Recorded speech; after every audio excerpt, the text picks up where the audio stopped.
क्या टी20 world cup से पहले शाहीन शाह अफरीदी से कप्तानी छीनी जा सकती है? क्या शाहीन शाह अफरीदी कैप्टन के तौर पर फर्स्ट चॉइस हैं या उनकी कैप्टेंसी को लेकर क्वेश्चन होना चाहिए? पाकिस्तान के अंदर हम सब जानते हैं कि चीजें बदल सकती हैं। जिस पीएसएल ने शाहीन शाह अफरीदी को कप्तानी थमाई थी, वही पीएसएल शाहीन शाह अफरीदी से उन्हें कप्तानी ले भी सकता है, और इसकी मुकम्मल वजह भी है।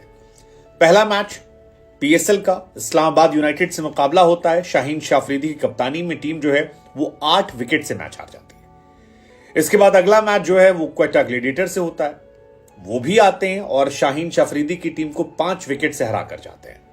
क्वेटा पिछले सीजन की कमजोर टीमों में से एक थी।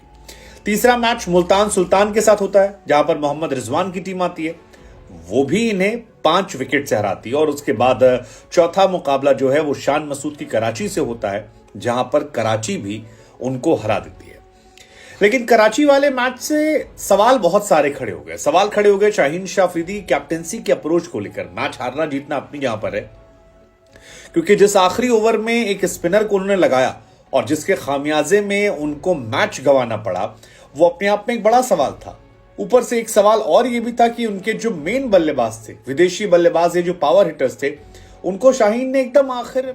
अगर आप शाहीन की लाहौर कलंदर्स की टीम के बारे में देखेंगे तो जो 3 प्लेयर आखिर में आए उनके पास, एक थे लिंडे, एक थे सिकंदर रजा और तीसरे थे साई होप। साई होप ने 161 के स्ट्राइक रेट से रन बनाए और लिंडे ने 200 के स्ट्राइक रेट से बनाए, और इसी की वजह से जैसे तैसे ये टीम जो है ये 175 पहुंच पाई।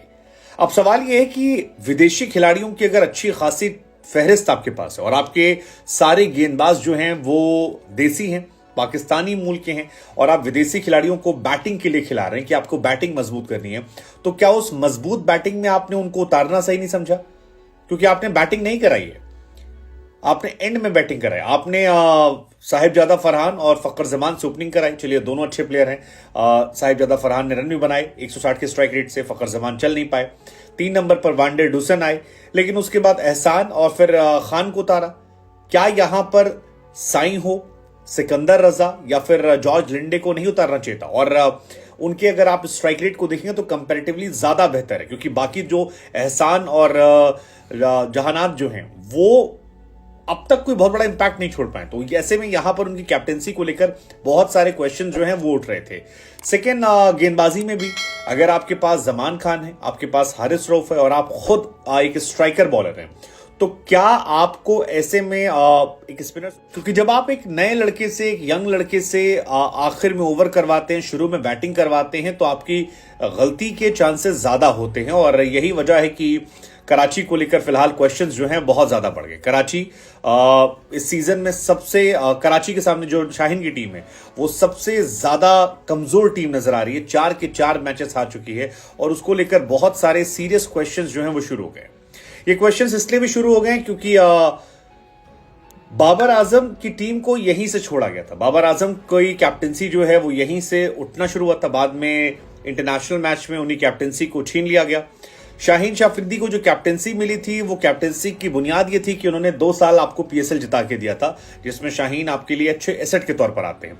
लेकिन अब जब 9 मैच में से 2024 में 9 मैच में से 8 मैच शाहीन शाह अफरीदी टी20 के हार चुके हैं, तो फिर यह सवाल होता है कि भाई साहब, शाहीन शाह अफरीदी की कैप्टेंसी पर क्वेश्चन क्यों न किया जाए? और एक सवाल तो यह भी उठने लगा कि no Rashid Khan, no party for Lahore Qalandar. जो जीता वो सिकंदर, जो हार गया वो लाहौर कलंदर। हालांकि ऐसा नहीं है। जिस टाइम शायद लाहौर कलंदर ने जीता था, उस टाइम उनकी टीम में शाहीन और हारिस अपने पीक पर थे। अभी हारिस का भी डाउनफॉल चल रहा है और शाहीन तो खुद संघर्ष कर रहे हैं, लेकिन ये रिकॉर्ड उनको परेशान कर सकता है। आखिरी के 9 मैचेस में 8 मैच में हार, 1 मैच में जीत, पीएसएल में सबसे लोवेस्ट पर होना, आई थिंक ये सारे